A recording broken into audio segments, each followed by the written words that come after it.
Hi, and welcome to another episode of Hot Takes with me, the Silver Fox. One of the stories I gave the heads up for yesterday evening is about the Greens having yet another one of their red line policies blown open, and yet they are still not walking. The call of the £100,000 a year and the big fat ministerial seat is just too much for them to give up, regardless of what the SNP do or how they treat them. These people have no limit to their humiliation. But we'll take a look at this to see why they are still there and why they should have walked when yet another of their red line policies was ditched. Really, are there any left? I think not. So it's quite clear they're never ever going to walk. Humza should be free to do anything, and yet strangely isn't. What a weak man he truly is. But then, as we know from the first video today, currently he has other fish to fry in terms of trying to get his brother-in-law, released and let go. And I don't mean from Gaza, I mean from Dundee Nick. Let's have a look at this Greens story, though, to see how bad it is for them and why they look like sheer and complete and unadulterated graspers. Here goes. Right, before we get into it, to the 60% or so of you, 63% I think it is now, who are regular viewers and are yet to subscribe, please do hit that subscribe button. It makes a massive, massive difference to the channel. We can get the truth out much wider because of the algorithm. The more subscribers, the wider we go. And also hit like on any individual video. That also pushes that particular video as well. We need to keep the truth out. We've got 2 years of so, 2.5 years of these clowns at a minimum, and we need to keep the pressure on. And you're joining us in our stress and our push for the truth. Anyway, Humza Yousaf has breached the Butte House Agreement again through land reform failure. The word Humza, or the words, plural, Humza Yousaf and failure, they seem to go well together, don't they? They coalesce. You rarely say one without the other. It's an oddity, isn't it? Anyway, Patrick Harvey and Lorna Slater have dealt with a number of Butte House Agreement snubs, and with this latest one being quietly sneaked out at the end of 2023. Because they don't want to make a big sign, big palaver of going, oh, look, we're not getting another one of your policies on the head, and there's nothing you can do. What on earth? I'm looking at this picture and just trying to work out what on earth she's huffing. Probably her own fart, isn't it? Having a good sniff. She's farting into a bag and she's enjoying it. Because that's who these people are, isn't it? Humza Yousaf's relationship with the Scottish Greens has been fractured in recent months, although not so bad as they've ever felt the need to get up and walk out. And the First Minister breached it even further just before the end of 2023.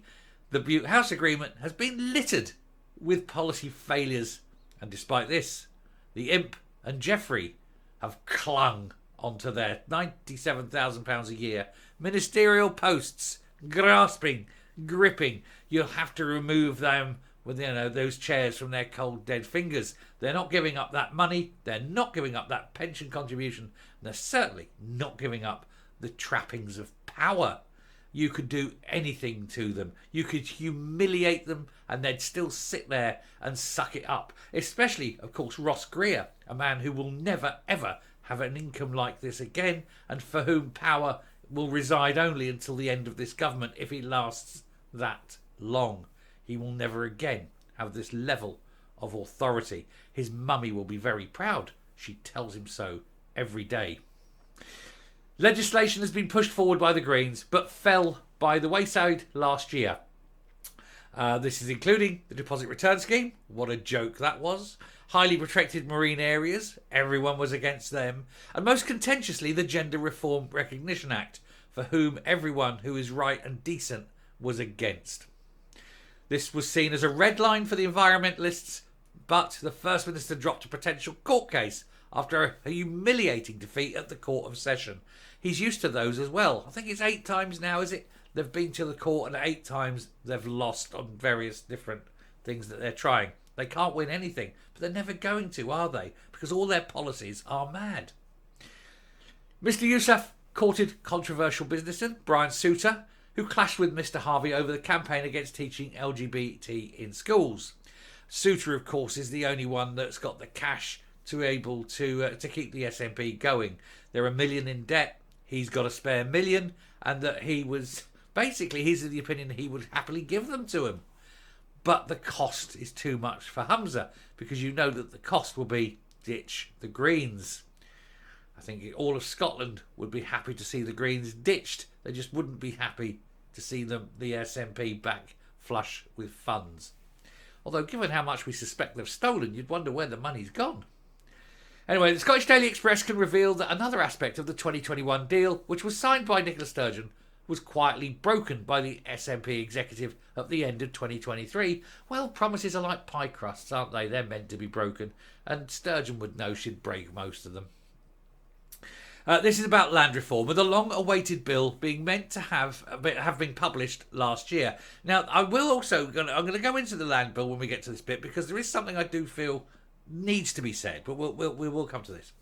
It is a stated aim in the agreement, which reads: the Scottish Government and the Scottish Green Party have long-standing commitments to land reform and believe that continued progress on land reform is essential. There should be more diverse pattern of land ownership and tenure, and this is the bit that you need to pay attention to.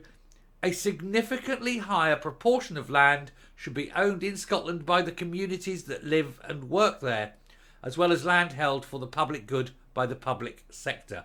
That line means the state wants to own all the land in Scotland, effectively. You'll all become tenants on the land in Scotland. You'll have no rights, you'll have no opportunities. They own it, they can bill you for it. It's another one of those, how can we say, protection rackets. You won't be able to do anything. Oh, you want to build that? Yes, fine, we'll have our cut. You want to do this? We'll have our cut. You want to rest that? We'll have our cut. You want to drive sheep across it? We'll have our cut. It doesn't matter.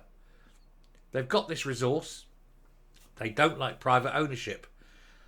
They're Marxists. Of course they don't like private ownership.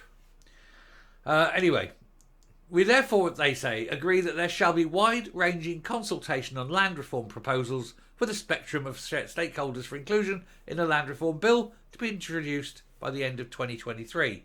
And does that mean, of course, that then all the farmers will have to give up their land? And so the farmers, instead of owning the land and being the farmers who do what they do, will all of a sudden become tenant farmers to the Scottish state? Collectivism. It worked ever so well for Stalin. On December the 16th, the government officially delayed the publication of the document because it was going to be very, very unpopular, perhaps. This aims to tackle the concentration and responsibility of landowners, and it blamed the sheer number and variety of responses to the bill's consultation, around 500 plus, with ministers needing more time to discuss this. So what they're saying is it was far more complicated than they ever thought it would be, and they don't have the mental ability to put themselves through it. So they need to get the officials on there to dumb it down to such a level that even SNP ministers can understand the ramifications of another terrible bill. There we go. I'll just turn that into what they're actually saying for you, you know. Anyway, Rural Affairs Secretary Mary Gougeon said, I and this government are firmly committed to continued land reform in Scotland. Are they? You're not that firm, you ditched it. She said, we want to see the changes that addresses inequalities, improves transparency of land ownership. How dare they use the word transparency, the least transparent party in Scotland, and empowers local communities. In other words, let's steal the land from those who own it and put it into the hands of the state. Collectivism, isn't it? And that worked out so well, you know, every time it's been tried.